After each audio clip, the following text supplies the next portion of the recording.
So, quite common questions about tapping. Can I tap with both hands? Yes, you can tap with the left and the right. You'll see me quite frequently tapping with two hands, but you can use one or the other. Is the setup statement essential? Remember, we can do the fleshy side of the hand or we can do the sore spot. Remember, it's not always necessary, but it is good when we've got blocks or we want to address something, we want to get tuned in, we want to have an opportunity to really say what the issue is. But when we are really tuned in and we haven't got much time, we can go straight tapping the top of the head and do the shortcut, or the one that I like to call the quick tap. Will EFT take away natural and healthy emotional responses to situations?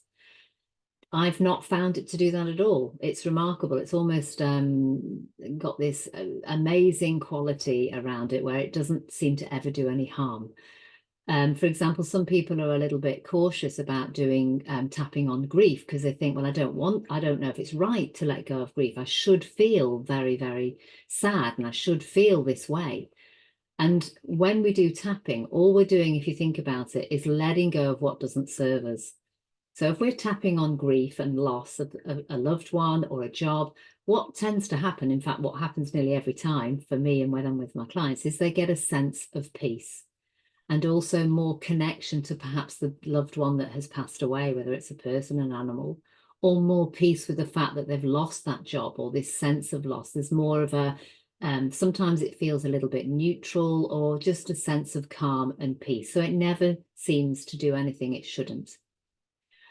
Another factor on that one is when we're tapping on fears and phobias, and we're tapping on, say, a sense of being alarmed when you see a snake or a spider.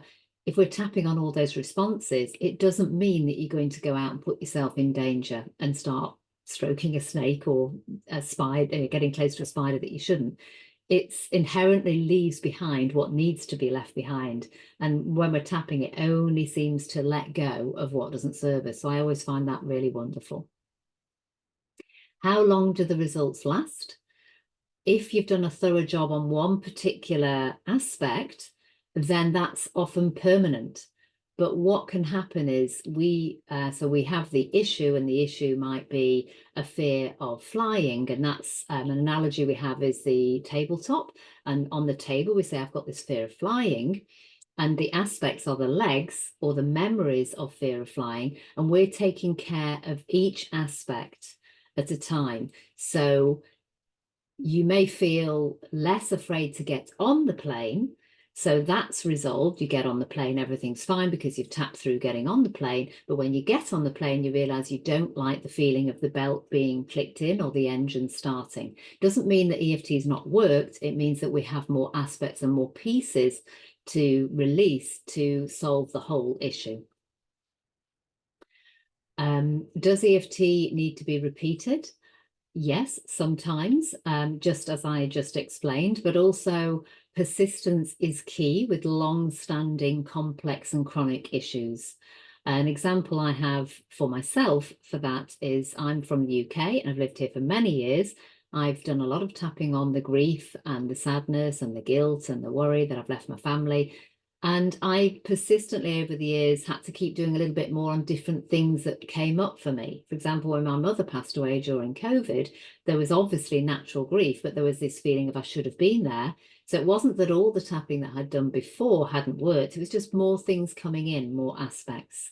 So sometimes persistence is needed. And especially with addictions and cravings, and particularly addictions to drugs that are going to implicate and create many problems in somebody's lives. So again, persistence will be needed and a lot more sessions than just doing a session for craving for chocolate, for example. And the last one here of the common questions that get asked, do I have to believe in tapping for it to work? Well, again, an amazing discovery really is no, you don't. You don't have to believe it at all because it's a physiological process. And it's actually when we're tapping, remember, we are sending a very soothing message to the amygdala, the mid part of the brain. And the physiology, the physical act of gently tapping on these meridian points vibrates and lets go of something that we might not even be aware of. It doesn't mean to say it's not helpful to come in, of course, with an open mind. It may mean that the results come a lot quicker. There may be resistance, of course. And I always like to, if I get somebody referred to me, and perhaps it's a husband referring his wife, because he's got a little bit of an agenda about his wife should come because things are not going. And maybe the wife turns up, or the reverse, or a child, and somebody's just sitting there and feeling very resistant and feeling like all of this stuff is absolutely rubbish. It's always good to just meet somebody where they're at.